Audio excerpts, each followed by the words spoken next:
Yesterday we had a really successful day. So we were positioned at where all the travelators are, where all the negotiators were coming in, and we were trying to highlight that there was about 1.5 billion youth voices that get unrepresented here at the negotiations, and for the negotiators to realise that their actions and their decisions are going to impact those voices that go unheard here.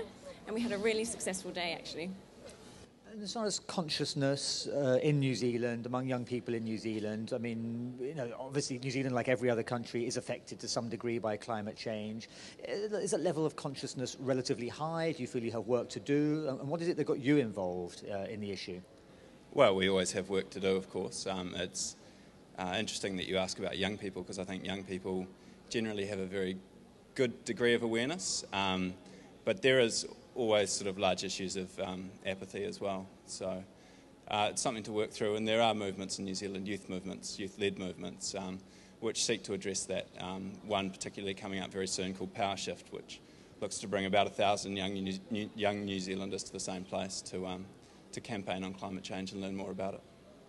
I saw yesterday, obviously, it was a multinational protest. What are the advantages to you of coming here from New Zealand and mixing with people, like-minded people, I guess, people talking about the same subject from around the world?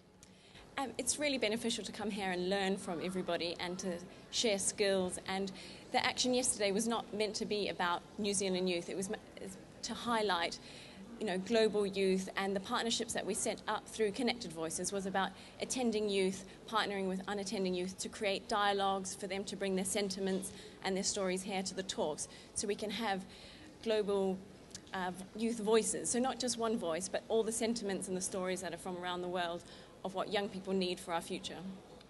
So can you explain how Connecting Voices started? The main aims. I mean, Sophia's explained it a little bit, but just maybe a little more depth about what the reason behind it. Yeah, no, absolutely. Well, it first started when we were a very new organisation, and we were working out exactly how we were going to get it all the way from New Zealand to Doha. And of course, it's a very expensive procedure, and we're talking with a few other international delegations, and we found that they were also having trouble. Delegations from Canada and the UK were having to drastically cut numbers going to Doha. And of course, this sort of signalled to us that actually if these wealthy countries are unable to send youth delegations, then the poorer countries weren't able to send youth delegations whatsoever. And of course, when you check the facts, when you check which youth are represented and which youth aren't, that's exactly the story we saw. We saw that around 50 countries have direct youth representation here, which leaves about 142 UN parties without youth representation here. So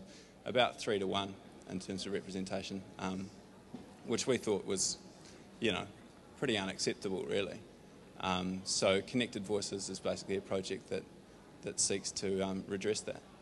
I mean, do you feel generally that today is obviously Youth Day, and the delegates are going to make an effort to at least be seen to be listening to the youth voice. Do you think they genuinely listen, or are they sometimes condescending pat on the head, we must listen to the youth, and then go about their business as always? I mean, do you find that to be the case?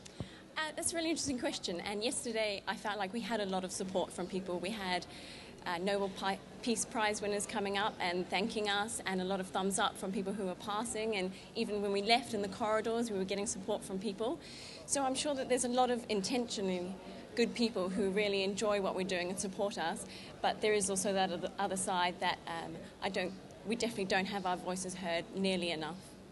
Yeah, what is it you hope to see out of the end of 2 weeks of negotiations here, another 2 weeks of negotiation? What is it you would hope to see as a youth representative out of the Doha talks? Well, I suppose talking from a New Zealand perspective, at the moment it can be fairly embarrassing to be a New Zealander walking around these hallways. Our decision not to sign up to the second commitment period of the Kyoto Protocol was a controversial one at best. A lot of countries have criticised it. I'd hope that our government and our senior delegation could work towards redressing that, work towards sort of patching up our international reputation, and that I could, leave these rooms feeling proud of New Zealand's commitment here. And what happens when you go back? Obviously, all the focus is on now and this 2 weeks and kind of building up to this. You go back to New Zealand. What happens as regards the campaign, the youth campaign there?